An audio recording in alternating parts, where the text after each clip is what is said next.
Gov gave you the news then? We're leaving for Rosalith. But not before I know exactly what's going on. What have we heard?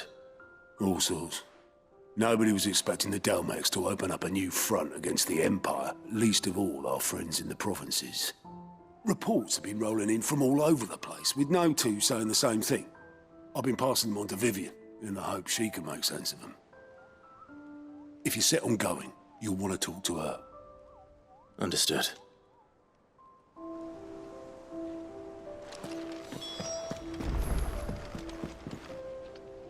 Ah, if it isn't my favorite pupil. Let's see now, where did we leave? Well, this is a surprise. My lectures are rarely so well attended. You know what they say? A little knowledge, can't hurt? We're going to Rosalith to deal with Kupka. What's the situation there? Whoa there, Lord Rossfield. I'm sure you're champing at the bit to return to your roost. But to fully understand the present situation, one must first understand how it came to be.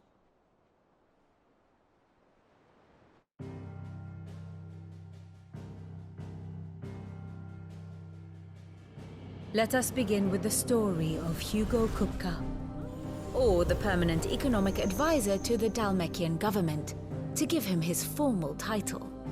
In a republic founded on commerce, there could hardly be a more influential position. It has granted him both extraordinary wealth and extraordinary power. Not that he ever wanted for the latter.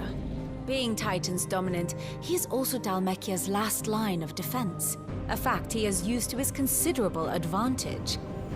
Why, he was even able to pry Drake's Fang, one of the pillars of the Republic, from Parliament's grip. And he was quick to buy the loyalty of the Fang's protectors. Today they are his faithful creatures, a private army in all but name. The self-same army that marches upon Rosarian soil as we speak.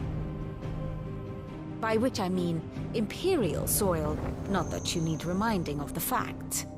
Suffice it to say, the Empire's attentions are elsewhere at present, deadlocked as it is with Dhalmekia over its occupation of the Crystalline Dominion, where its legions are now gathered.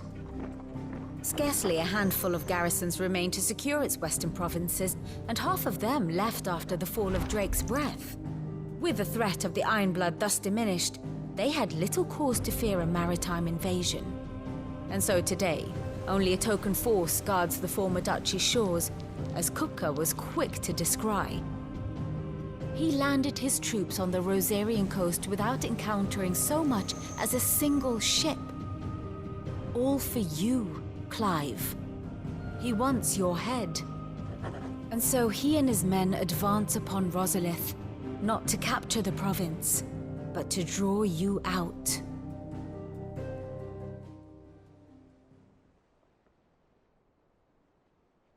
You said Kupka's forces sailed up the coast. What of Port Isolde, then? Is the city safe?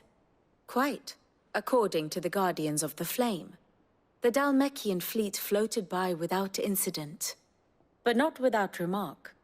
When they learned Kupka's forces were making for Rosalith, our friends were quick to begin arranging the exodus of her citizens. And so the stage will soon be set for your heroic homecoming. Alas, it will be a more trying task to enter the capital than it was to leave it.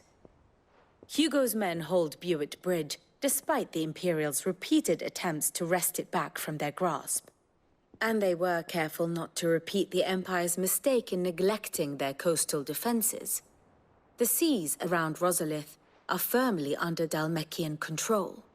So tell me, pupil mine, what do you believe to be the best route to Rosalith? The north.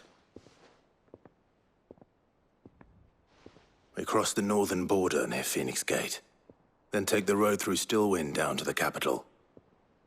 Hardly the quickest route, but at least we won't be spotted. A little local knowledge goes a long way, and so must you. We'd best get a move on then.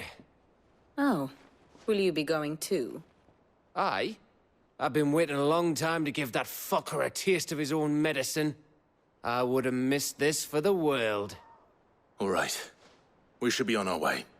Lead on.